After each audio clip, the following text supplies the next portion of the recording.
बाणेश्वर मंदिर उन्नतीकरण कोटिया 20 लाख टंका माननीय मुख्यमंत्री मंजूर करछन।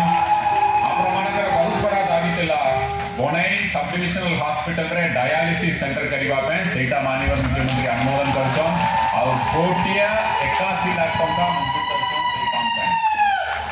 गुरुंडिया रे थिबा SSD government girls high school रे उन्नतीकरण पे कोटिया 5 लाख टंका। बोनाईगढ़ कॉलेज रे 5T रूपांतरीकरण पे कोटिया टंका। Panchayat higher secondary school Gurundia 5T उन्नतीकरण पे 25 लाख टंका। कोयरा हायर सेकेंडरी स्कूल उन्नतीकरण पे 25 लाख टंका। जादूपट्टी हायर सेकेंडरी स्कूल उन्नतीकरण पे 25 लाख टंका। एमती विभिन्न प्रोजेक्ट माननीय मुख्यमंत्री अनुमोदन देछन और किछि कि जगह काम सारिबा पहुंची गला। आशा करिबा आपण मानक सहयोग रे भला काम हबो।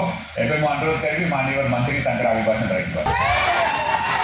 जय जगन्नाथ, जय जगन्नाथ, जय बाबा बाणेश्वर की, जय बाबा बाणेश्वर की।